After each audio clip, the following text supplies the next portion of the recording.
সকলোকে good morning. আজি সোনকালে উঠিলোঁ। আজি যাব ওলাইছোঁ আঠখেলীয়া নামঘৰলৈ, গোলাঘাটত আছে।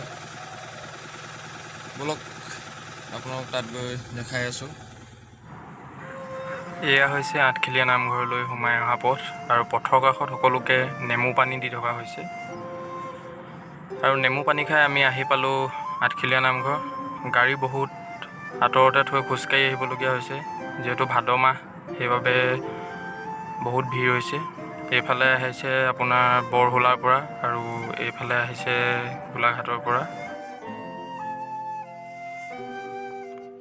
আৰু এয়া হৈছে আঠখেলীয়া নামঘৰৰ মূল তোৰণ। আৰু এই তোৰণৰ কাষতে দেখিলোঁ যে এজন ব্যক্তি সুন্দৰভাৱে গীত পৰিৱেশন কৰি আছে। তেখেত আচলতে দৃষ্টিহীন, সেইবাবে তেখেতক সহায়ৰ প্ৰয়োজন, আৰু আমি দেখি থকা সকলোৱেতো তেওঁক সহায় কৰিব লাগিব। মায়ে চাকি জ্বলাবলৈ বুলি পইচা 100 টকা দি পঠাইছিল। মই ভাবিলোঁ যে ইমান ভিৰত চাকি জ্বলোৱাতকৈ পইচাটো তেওঁকে দিওঁ, তেওঁৰ সহায় হ'ব। আৰু আপোনালোকে কি ভাবে কমেণ্ট কৰি জনাব।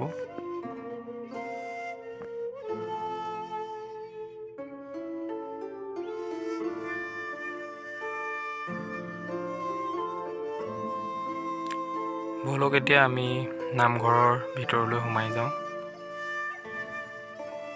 লাহে লাহে আমি সোমাই আহি আছোঁ। কিমান ভিৰ হৈছে আপোনালোকে দেখিছে। ভাদ মাহৰ বাবে বহুতো ভক্তই ভিৰ কৰিছে। আৰু এইফালে আপোনালোকৰ এয়া হ'ল চাকি জ্বলোৱা ঘৰ। কিমান ভিৰ হৈছে চাওক।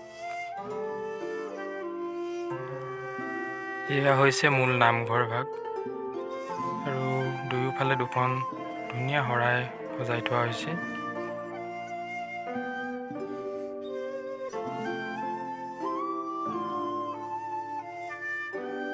এটা ধুনীয়া কথা লিখিছে, বিশ্বাসে আনন্দ দিয়ে, প্ৰেমেৰে যৌৱন, বয়সে নকৰে পৰা, পাপেহে ওচন। আৰু আঠখেলীয়া নামঘৰটো পৰিষ্কাৰ কৰি ৰাখিবলৈ এয়া নামঘৰ চৌহদ পৰিষ্কাৰ কৰি ৰাখক, ডাষ্টবিন ব্যৱহাৰ কৰক। আৰু এয়া দবা আৰু শংখধ্বনি বাজি উঠিছে, আৰু সকলোৱে য'তে আছে তেনেকৈয়ে সেৱা ধৰিছে, যিহেতু নামঘৰৰ ভিতৰত ইমান সংখ্যক লোকৰ সেৱা ধৰাটো অসম্ভৱ হৈ উঠিছে। আপোনালোকক নামঘৰৰ ভিতৰৰ পৰিৱেশো দেখাম, কিমান সংখ্যক লোকে সেৱা ধৰিছে।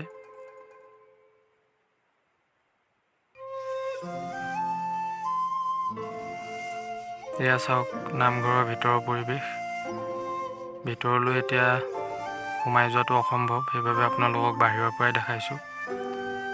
আৰু আপোনালোকে যদি ভিডিঅ'টি চাই ভাল পালে লাইক শ্বেয়াৰ কৰি দিব, আৰু চেনেলটি ছাবস্ক্ৰাইব কৰি দিব। Thank U.